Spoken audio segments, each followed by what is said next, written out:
In every town and village in Britain, there are hidden gems of historic architecture. Oh my word. That is breathtaking, that. That's huge. Thankfully, some romantics take on the challenge of restoring these unique buildings and turning them into family homes. I think I bought it with an element of love and desire and a tinge of madness. What we're doing is actually giving it another, hopefully, 500 years of life.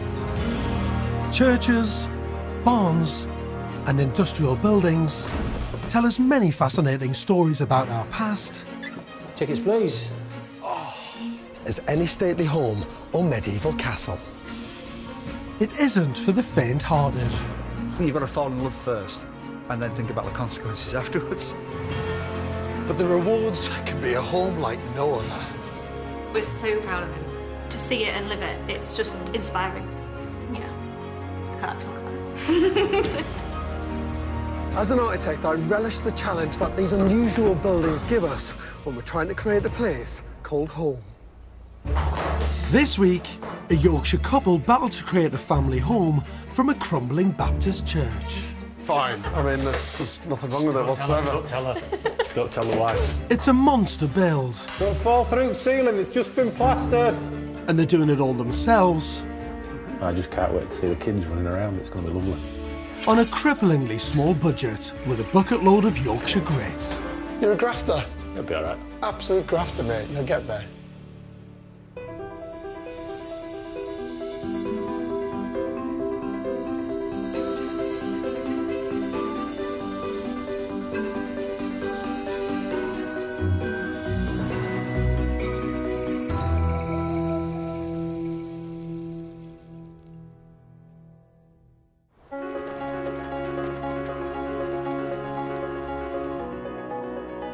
Snug in the picturesque Worth Valley in West Yorkshire lies the village of Oxenhope and Hawksbridge Church.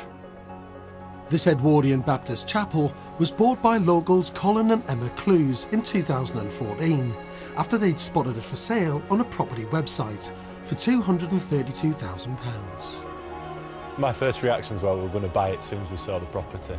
I think you thought I was going to say, don't be ridiculous, we're not doing this, but I was like, no, we've got to try, because it'll just be amazing. Having fallen in love with the 100-year-old property, the couple spent a year selling their own homes and raising a mortgage to pay for it, convinced they had the vision and the determination to take it on. I will keep chipping away until it happens and make it happen. I don't like the word no. I don't believe in being told that you can't do that because. I've kind of done a virtual walkthrough so many times now, I know how it's going to be almost. Alongside this ambitious restoration, Colin and Emma have a sign-making business to manage. And to save money, the couple and their baby daughter will be living 9 miles away with Emma's parents. I'll be on hand to help and advise these fledgling renovators as they begin their restoration journey. Morning. Nice to meet you. What a beautiful day. Morning. Nice. This is incredible. Did you ever imagine that you were going to buy a church? A long, long time ago, I did, but not you, no. I love that answer. Yes, no. No. I'll tell you what, you are lucky, because it is a beautiful building. Yeah. Should we go and have a look around? Yeah, You do it? Cool. Colin and Emma will be financing the build with a combination of savings and a self-build loan. And they're hoping to save money by doing the work themselves. Have you taken on anything like this before? No. the face of worry and panic. Yeah, you're panicking. I'm like, it'll be all right. It's always all right in the end, therefore it's that sort of attitude. What's your budget? 100 grand. There's a nervous laugh there. It's £100,000 for the refurb. It's probably not enough, but it's a question of it's £100,000 of material. And who's going to do all the work? Me. You? Yeah. There's these two hands and friends and help. I mean, why didn't you just buy yourself a kind of normal 3-bedroom new build house somewhere? Because I'm never going to live in one of those. That's the right answer. Not in a million years. Should we go inside and have a look? Yeah. Lead the way. The right way to enter the church. Straight in.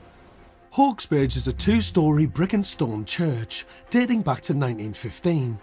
with a massive footprint of 3,000 square feet. The ground floor, where the congregation would have sat, is a large double-height space with ante-rooms leading off to the side. Downstairs there's a basement with 3 more rooms. Oh, look at that. That's beautiful, isn't it? Yeah. What an amazing space. That's really beautiful. That's fantastic. Hawksbridge closed its doors in 2012 and has been empty ever since. Like so many old churches, blow away the cobwebs and you'll find leaking roofs, damp and dry rot and other hidden problems. Yeah, this has seen better days, hasn't it? Yeah. Look at all that. That is grim. And that's concrete. It's a concrete ceiling. We'll go back into the space. Yeah. Despite the dire state of the building, the church has a wealth of original features, and the couple are full of ideas to preserve the building's character. These are going to be part of our balcony. So you're taking these out and Yeah, reusing they them? lift up. That's it. They're sat on this, they're free. So if you get that side, that's it. They just sit on that? It's bizarre. It's going to take a huge amount of vision to transform this epic space, and I'm dying to see their plans. The ground floor will be divided into a large living room and playroom. On the south side, there'll be a dining room and study, leaving space around the living area for 4 bedrooms. But the couple are split over where the kitchen should go. Emma wants it on the south side of the church with access to the utility room in the basement, but Colin wants to use the larger room on the north side. So this is where you think the kitchen should be, yeah? Yeah, it's a far bigger space. We can get lovely sort of worktops and everything in. And there's room to dine in here as well, so during the week we can have the kids can be sat down, we can cook, we can play. I agree that this would make a nicer kitchen. I don't disagree with that, but I just don't know how it's going to work with. And if this wasn't the kitchen, what would it be? It becomes a bedroom. It's a tricky one. Emma likes the south-facing room, but Colin feels it will be too small. Should this be the kitchen, or should that be the kitchen? That's the thing, you see. For me, as a kitchen, you've got units, but it starts to become a lot harder. As a family kitchen... And if that becomes a kitchen, what does this become? Bedroom. A bedroom. After a closer look at the plans, I think I might have a solution. It's not listed, this, is it? No. I can hear pounds just disappearing. Just thinking aloud, what if you take that wall out and that becomes your kitchen, so it is bigger? The decision hinges on whether the wall, dividing the room from the corridor that leads down to the basement, is structural. If they could knock the wall down, they'd create a space big enough to be a fantastic family kitchen. You're going to spend, as a family, loads of time in that kitchen.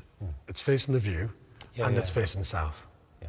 So the quality of light that you're going to get in that space when it's in that corner is going to be absolutely beautiful. But it's all about taking that wall out and the cost of it. And that is a big decision. That's a really big decision. Just we are skin of our teeth. The defining feature of this build will be a mezzanine floor built into the main room for the couple's master bedroom with ensuite bathroom. But I don't think this makes the most of the space or the beautiful views to the south. There's an opportunity here to get natural light into the bedroom from the first floor windows by extending the mezzanine all the way to the south wall. You've got all that amazing south light from that side. You've got one of the best views. It works, yeah. He's just spent £3 because the mezzanine then bricks the 5 metre span. So it takes it outside standard width. I can't get purlins wide enough. But Bugger. It's such an important decision for how your bedroom's going to work. Yeah. That if you need to spend that extra £3, that's where you need to spend it. I didn't really see what else he could change when we started looking at the plans, you know, because we thought we'd sort of been through pretty much every scenario that we could do, but evidently not. Feels like it flows better, and it feels like will it'll be more practical for everyday living, you know, for actually living in rather than it being on paper. We can finally, after a year of everything else, get on with some, you know, actual proper work. Lots to do. Yeah, lots to do, not enough time. You know, this is such a beautiful building, and Colin and Emma are so passionate about it, but what I'm worried about more than anything is there's so many structural and damp issues with this building. It could quite easily swallow a huge amount of their budget. The other thing is that I've changed the design a lot, and every time I make a mark on a piece of paper, it moves the goalposts around about that budget and where they're going to allocate money. My biggest concern of everything is whether they can actually afford to do this. In the picturesque Worth Valley in West Yorkshire, Colin Clews is on a tight budget and has taken on the lion's share of the work himself, restoring this 100-year-old Baptist church. When George first came, I think you saw down the corner downstairs the roof was leaking, and this is the reason why. There's just cracks throughout all the concrete below, the bitumen's cracked, so the water's just running down into the wings, getting trapped in the walls and the plaster's falling off. I knew kind of what it was going to be like deep down, but just fall in love with buildings, don't you? The chapel's leaky roof has left the walls in a real mess. All the old plaster will have to be stripped off. Get the shovel, Ben. And the windows need some serious work. Just been sat in water from the roof where it's cracked. They're just rotting away. We haven't budgeted to change the windows because the planner said we had to restore them. There's just lots of surprises. It's frustrating because you pay for surveys and people come and tell you this will be fine, that'll be fine. It's just... Well, just got to get on with it. While Colin works out how to salvage his crumbling church, I want to dig a little deeper into its history. The Baptists emerged in the 17th century, a breakaway group from the established Church of England. But it was during the Industrial Revolution that the Baptist faith really took root here in West Yorkshire. Just as the mills brought new work to rural communities, so the Baptists delivered an entirely new style of worship. So good to see you. Great to see you. This is great, isn't it? I'm at nearby Hope Baptist Church in Hebden Bridge to meet the Reverend Professor William White to find out more about the appeal of these breakaway faiths. So, William, why were there so many Baptist churches in this particular area of Yorkshire? This is an area that's being transformed in the late 18th, early 19th century by the Industrial Revolution. And the Church of England just can't cope with that development. You know, this Hebden Bridge is a place where there isn't really an Anglican church until the 1830s. And into that vacuum come dissenting preachers, travelling missionaries, and so on and so forth. The second reason, I guess, is that the Church of England just didn't appeal to the new class of people that was created in the Industrial Revolution. So there was a real need for something like this? Absolutely. What it did was to provide a new world for this new social group. This is meant to be a kind of great theatre, if you like, in which the people come each Sunday to listen to the Bible read and to hear its truths expounded. The Baptist preachers brought a new and exciting style of sermon to the eager congregations. A fire and brimstone delivery bellowed from the pulpit. The idea is really in a Baptist church that if you're unconverted, the sermon and the Bible reading and the singing should force you to a kind of crisis point. You should start to think of yourself in hell. You should start to think of yourself burning in the fiery pit for eternity. Key to the Baptist declaration of faith were the baptisms themselves, a ritual and symbolic cleansing which took place in the church or sometimes even outdoors in a river or spring. The critical difference between the Baptists and almost all other Christian denominations in the 19th century was that they believed in adult, full immersion baptism. And so what they had to have was a place where they could do that was large enough for the preacher to stand in, the minister to stand in there and immerse an adult wholly into the water and then baptise them. Quite an amazing thing, isn't it?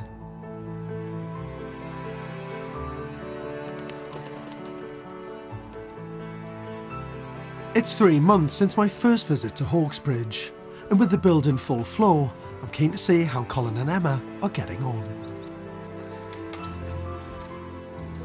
So how's it all going on in there?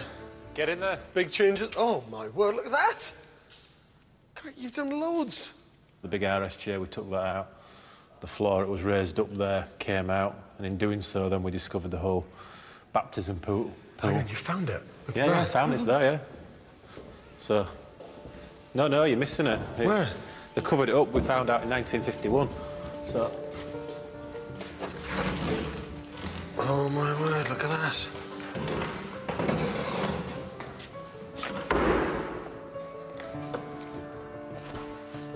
I knew there had to be one in here somewhere. Look at that. That were a Friday night, 7 o'clock find. There's the... I love this, mate. Just feel the weight of the plug. Then just the end of it, it's like... The plug brass. is still there. Did you know it was here?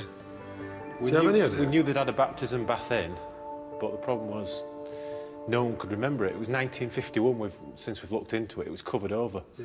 They closed another church and they put the old floor out of there over the top. Did all this to make it disappear and stopped using it. That's brilliant. That really is such a find. I love that. What are you going to do with it? Eventually put a glass top on it and Okay. light it. We just can't afford the glass at the moment. We've got 1 quart in. It's just not feasible as it How stands. much? £6,000 for the glass. Yeah, forget that. Not now. That can happen another day. Yeah. Well, that's a cracking find.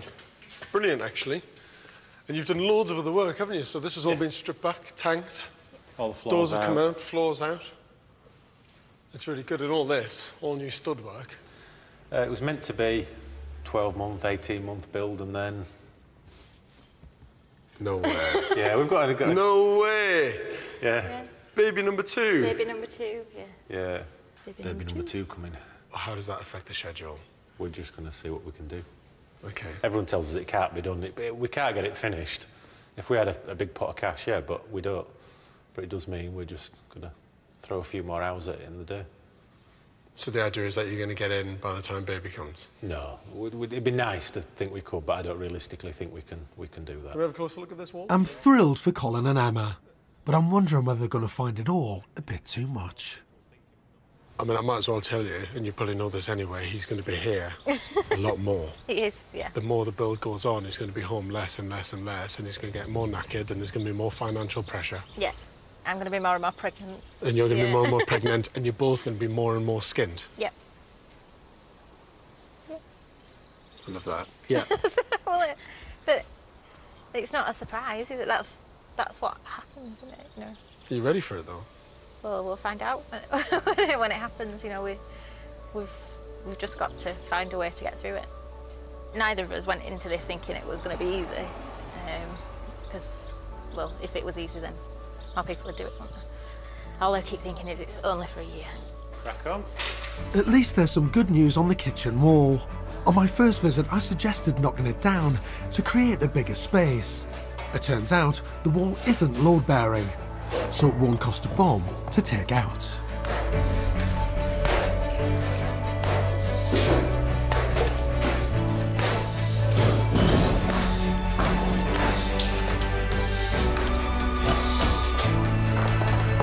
Whoa. Saves on the gym fees. Brilliant, it's gone. Look at that, man. There's a kitchen now. Loads Massive. Of space. Yeah. You win, you will never win. I did it. And now you've got the 2 lovely windows, one of that massive one, which is beautiful, and then just that little smaller one alongside the staircase. Loads of light. Thank God it wasn't load-bearing. Yeah.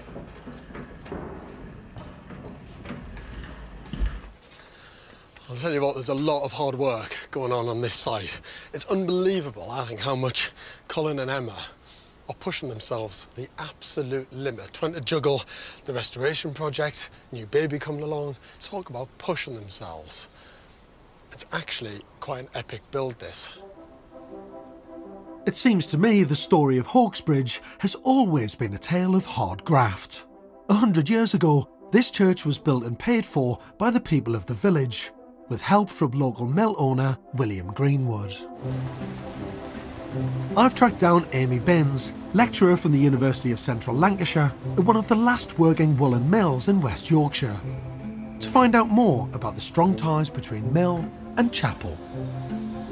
So how important were mills to our village? Well, you can just see in the pictures here. I mean, look at all these chimneys rising up out of the valley. They were very, very successful places. These mills were kicking out a lot of money. Some of the mill owners wanted to put money back into the community, so they built chapels for the workers, and these quickly became the social as well as spiritual hub of the village. Everything happened here, and we can see all the things that happened. So it was the concerts and the shows. Quite often people would write pantomimes for the local audience. I think we've got a pantomime here. This is 1933, so you can see they're all dressed up for a show. They're obviously having a grand old time. All those bonnets. That is fantastic. Yes. Is this out of church? Yes, that is, I think, one of the anniversary or charity services. There they all are with their musical instruments. Yeah. And music was central to chapel life. Right from the earliest days of our chapel, they had harmony singing. That's the first time that I've seen a shot at the interior when it was used as a church. You've got all the pews there and everything. It's fantastic, isn't it? So it was kind of like, I suppose, like many churches have been everywhere else in Britain, kind of community centre, a place for gathering. Yes. But actually quite fun. Chapel life in these days, obviously we didn't have music halls in this village, we didn't have theatres, we certainly didn't have cinemas, we didn't have radios, so it was all happening here. Since the restoration of Hawkesbridge Church began, to keep it on track, Colin and Emma have been working to a gruelling schedule. Colin's doing mornings alongside Emma at their sign-making business, then he's back on site to work afternoons and evenings on the church. Being away from work and being here is now sort of quite a difficult juggling act. It's hard because I need to be here more to try to get the bill done a bit quicker, yet at the same time work has to pay for everything. It's a fine balance. Just lots of things going on and not enough hours in the day and to be in sort of 4 or 5 different places. So it can be quite stressful.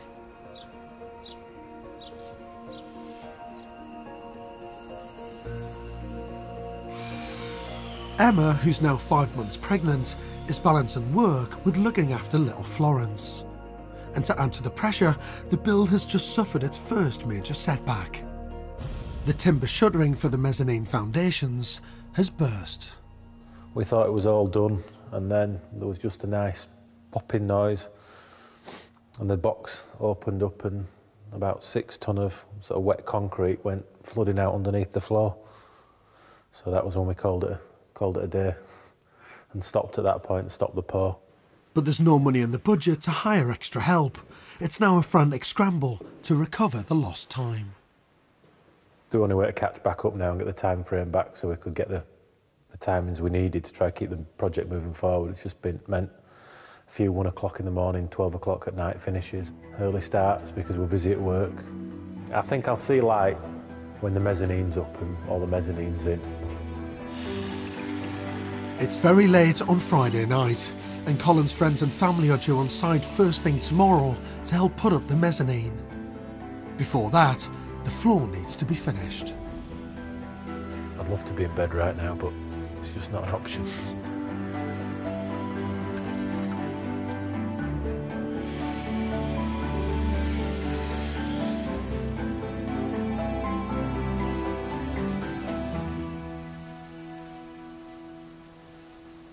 Having scraped a few welcome hours' sleep, it's all hands on deck for the biggest day of the project so far. The building of the massive steel mezzanine floor for the master bedroom suite. Keen to get the job done in a single weekend, Colin's called in extra help from friends and colleagues, and even his dad Mike. I get roped into everything with my son. It's my own fault because I've done 1 or 2 house alterations, but not to this sort of style before. So he's seen me playing about and decided he'd do it grand style. Yeah, the outside ones go to the wall, and then they turn and turn about all the way down the beam. I think it'd be good when it's finished. I just worry that he's got one 10-month-old baby and another one on the way, and nowhere to live.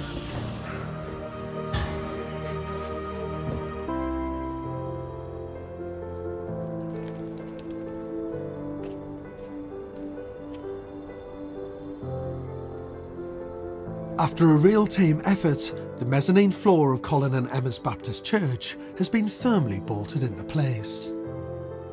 This looks great. Yeah, it's getting there. Really good, doesn't it? Yeah. Very smart. Are you pleased with it? Yeah. Yeah. You've got the setting out of it all pretty spot on, I think. It looks really smart. The mezzanine has bitten a huge chunk out of their super tight budget. So far they've spent £60,000, leaving just £40,000 for the rest of the build. And now the couple must turn their attention to the large number of rotten windows. 66. 66 So windows. there's 66 windows getting redone. I'm really lucky. My friend's got a picture for him in place. He's making them all. Is he? Yeah. I was on the verge of having a mini heart attack when you said we've got to replace 66 windows, because I just thought, where's the money going to come from? Well, we priced it up, and at sort of between £400 and £500 a window. There's 30 grand straight away. Yeah. So. And you're getting a better deal than that? Yeah. They're going to be done for about 7,500. No way. Yeah. God, you'll make and make all my windows if you want. No flat pack windows. I'm getting them for less than the flat pack price. Should we go look at the windows? Yeah.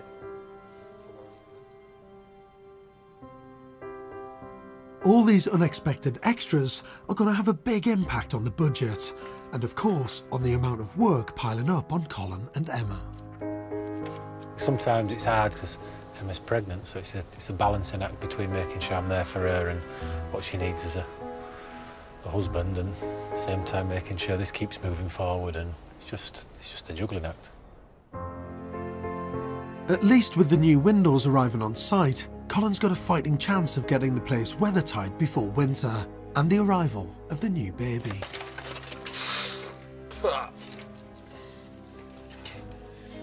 You should come build yourself a greenhouse. You can reuse all them.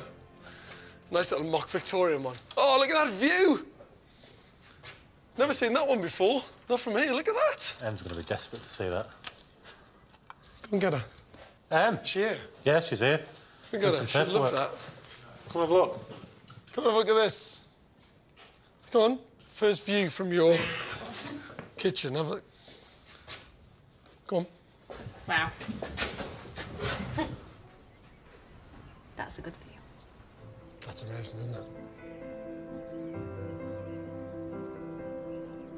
Once the clear goes in, look at the amount of dapple light you've got coming on the floor today. I mean, this will be the most lovely kitchen. It really will. I'm quite jealous, actually. I just think about it, you know, every day you wake up, come down to your kitchen, you're going to look at that.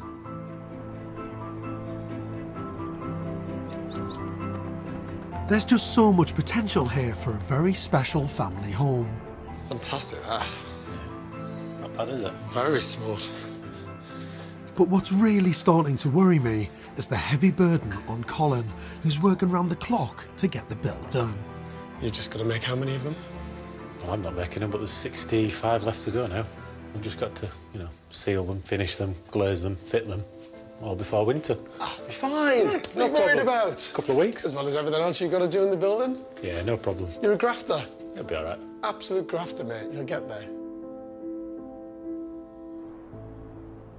Not having a place to call home is putting pressure on the family. Since the build began, Colin, Emma and their daughter Florence have been living with Emma's parents. We've been here for 18 months, 19 months now. So a little bit longer than the 6 months that we originally said. In about 6 weeks, we'll have our new addition to the family. So not long to go at all now. We're living with the in-laws, and they're brilliant, but you need your own space. So. The race is now on to get the church wind and watertight, and more importantly, insulated. We're putting 160 millimetres of high-density sprayed foam insulation They're going to fill all the internal walls as well, creating a super insulated sort of living space, really. Just to make it as affordable as possible to heat this place. This type of insulation is costing £17,000 to install, but it's a long-term investment that's worth making. It's going to make a massive difference to the building from no insulation to 100 millimetres of airtight insulation sprayed in. Good job, Steve. I'm impressed. Safe from the elements at last, the church is ready to face a Yorkshire winter. And the snows have arrived in the Worth Valley. But it's been a quiet Christmas. Work stopped on site when Colin downed tools with the arrival of their new baby daughter.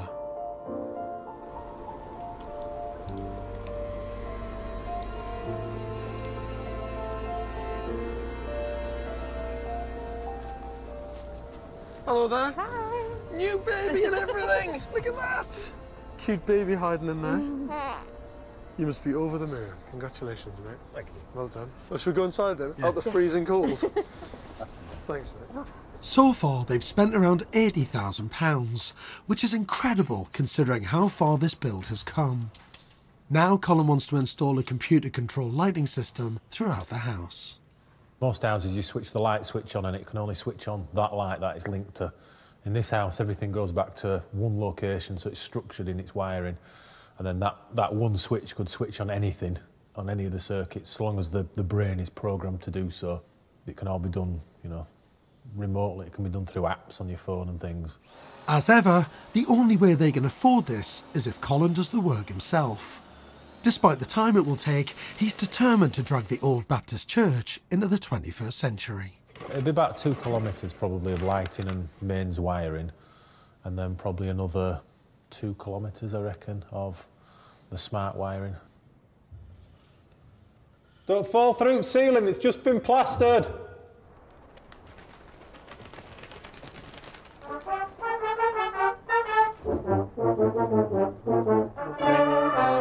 The more time Colin and Emma spend in the village, the more aware they're becoming of the importance of Hawkesbridge Church to the close-knit community.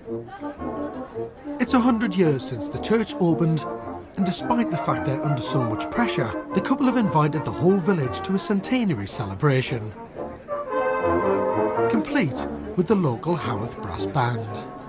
So, David, tell me about your connection to the church. How far does it go back? Oh, it goes back right back to my granddad's era when he lived in the village when he was a lad, and he came here from years back. What's your most vivid memory, if you like, of the anniversaries and all the events that happened here? It's the outside anniversaries, charities that we used to call them, and we used to have them outside with the band, and the band would be playing. It was just absolutely packed full of people.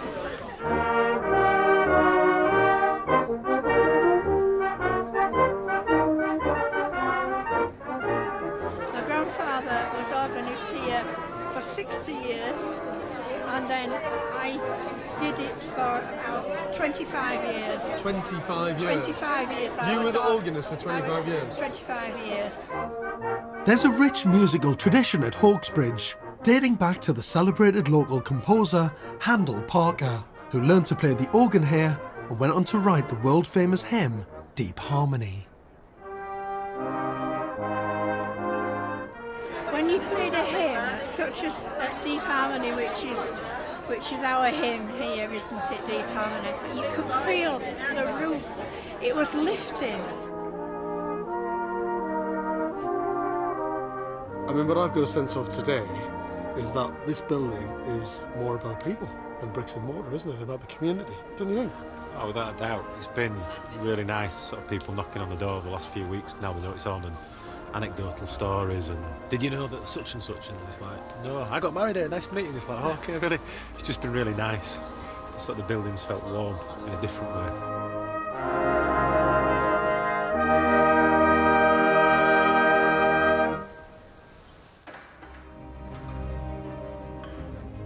In the last push to get the church finished, Colin's rounded up all the willing hands he can find. It's been a year of hard graft and one that's taken its toll. We have had to make a lot of sacrifices to do this. You know, Colin in particular has missed out on a lot with the girls, and he doesn't get to see them that often because he needs to be here. It's nice to see it changing into a house. I can't wait for the day where I refer to it as a home or a house rather than a church.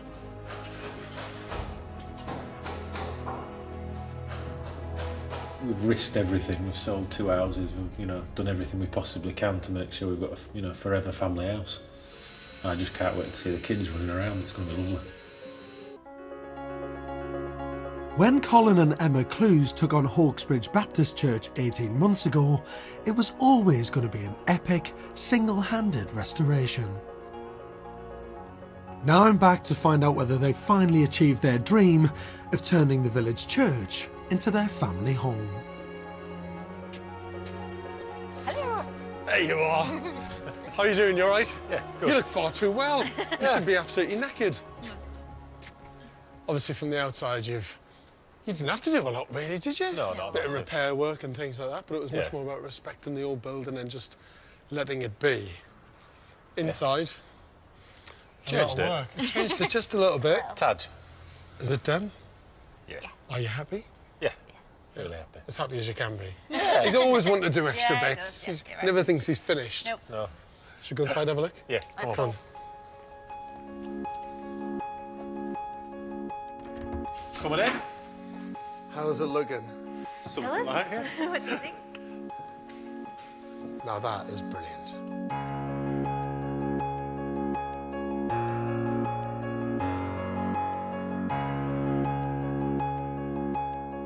Before work began, this was a damp and cavernous shell of a church, rotting away. Now it's a triple-height living space with a soaring first-floor mezzanine. Beneath the mezzanine, Colin and Emma have created a colourful playroom for the kids. After all the hard work, blood, sweat, tears, stress, everything, the list is endless actually with you two. You've done it. You've done it, and it looks beautiful. The south side of the living room opens onto a spacious dining area, where the new hardwood windows give spectacular views across the valley.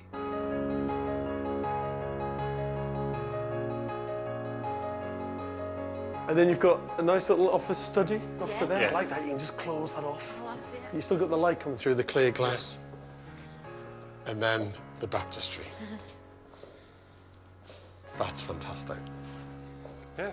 That is fantastic. True to form, Colin's done a brilliant DIY job on the glass floor, saving himself about £4,500. You've exposed and revealed an important piece of history. You then displayed it really beautifully. It's got a nice story behind it. I like the idea as well that it's a little kind of hidden jewel, really, because you can't see it at all, and you just come round that corner and it's revealed, and everyone will be like, what's that? That's fantastic. Brilliant. So can we see the kitchen? Yeah. Yep. Come on, lead the way. Go on. Off to you, mate. You won the argument in here. I won the argument. Where it was going. Do you know what? It was a big debate, wasn't it? About where the kitchen was going to go. Was it this side or was it the other side? Demolishing the large interior wall was a big call. Whoa! Is it the right position? Are you happy now? Yeah. Definitely. I always thought it was. It was Colin Yeah, wanted you it were on right. that side. No, you were right. I know my place Oh my here. God. Yeah. I picked the battles to win. But it's brilliant. I mean, that window is just stunning, isn't it? To be here, having breakfast on a morning, looking out over that. All the lovely light that comes from that side as well. It's great.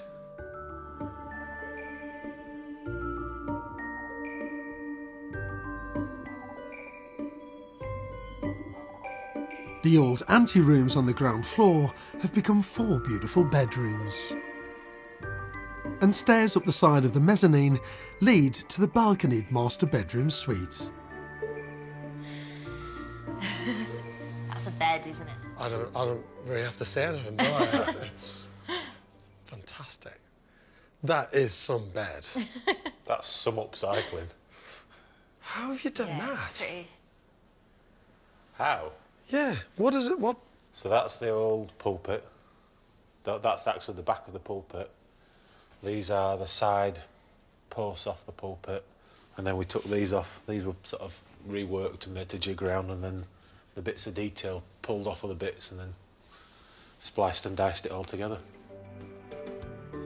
And I'm pleased they took my advice to extend the mezzanine to the south-facing windows, giving the room lots of light and stunning views. This, I can honestly say, is my favourite bit. It really is. You've done so many other beautiful things through the whole restoration, but there's just something about you making the decision to craft something new. You've put in a new floor level here. This didn't exist before.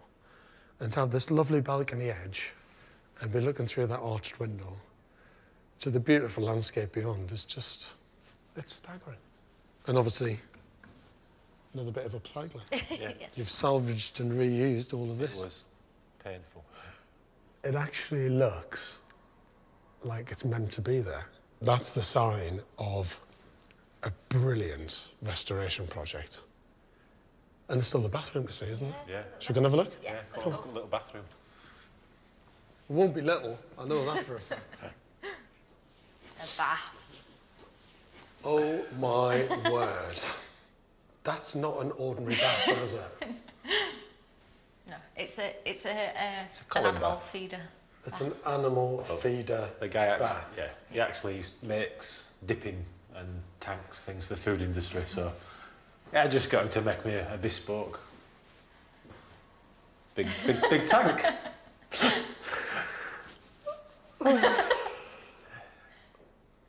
You know I'm going to have to get in it, don't Yeah, you? come get in it. Go It's the on. view.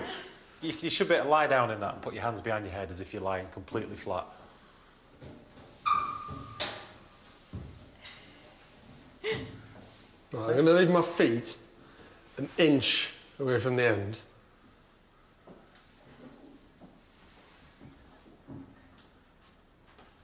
There you go.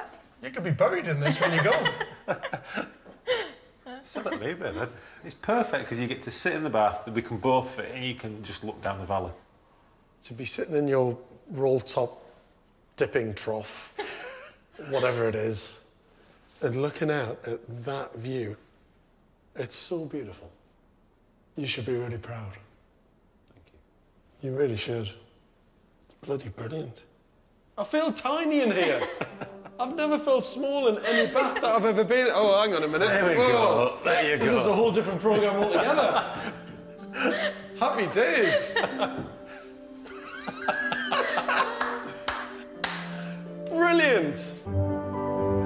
What I love is the character and quality of this restoration, and Colin and Emma have managed it all for just £120,000. A lot of that is down to Colin's relentless work ethic, but that's not the whole story. The great thing about being tight about money and watching the No, you are. No, I'm joking. Frugal, very careful with your pennies. The brilliant thing about that, though, is it forces you to think creatively about how you can reuse some of the existing things in the space. So a challenging budget, virtually impossible budget, which yours was, has made you do that. Instead of just being a little bit creative, it was like you go down the impossible route and just keep pushing it and pushing it. Just got to keep chipping away and not taking no as for an answer. Yeah. In the end, Colin and Emma went just £20,000 over budget, mostly down to extras like the windows. But I think they've achieved nothing short of a miracle, crafting a stunning family home in a way that feels true to the spirit of the building. Well done. Thank Here's you. to the church. He's to have been made into a very beautiful home, but more importantly, he's to you. Well done. Thank you. Brilliant. Hawksbridge Baptist Church, Buck. There's us, first day. Look at that, eh? Brilliant image, isn't it? Yeah, that's fab. Feels like such a long time ago. Yeah. Well, it was. It's like, what, April last year?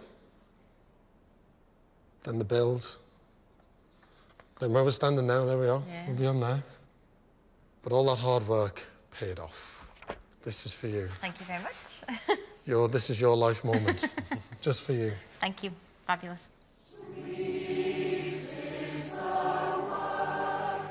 And there's one more surprise.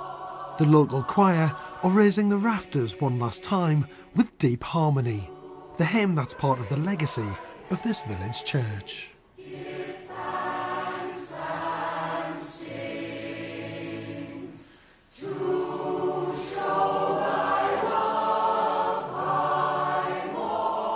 For almost 100 years, Hawkesbridge played a special part in the lives of the people of this valley. Its restoration has been a tale of true Yorkshire grit, a couple who've achieved what seemed like the impossible and have done it with vision and integrity. Churches are notoriously difficult buildings to convert into homes. And it's not just because of the architectural stuff like windows, altars, pews and pulpits. It's because they're very important buildings for people. They have a special and unique history. Now, this church was the beating heart, the home, if you like, of the local community. But now it's time for a new chapter in its life. It's the very beautiful home for Colin, Emma, and their family.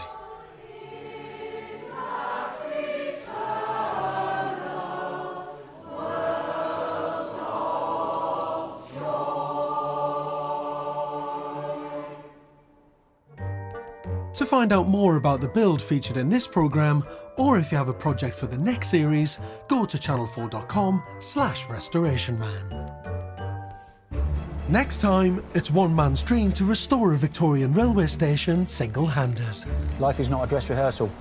But with no money to pay for help, will his dream ever become a reality?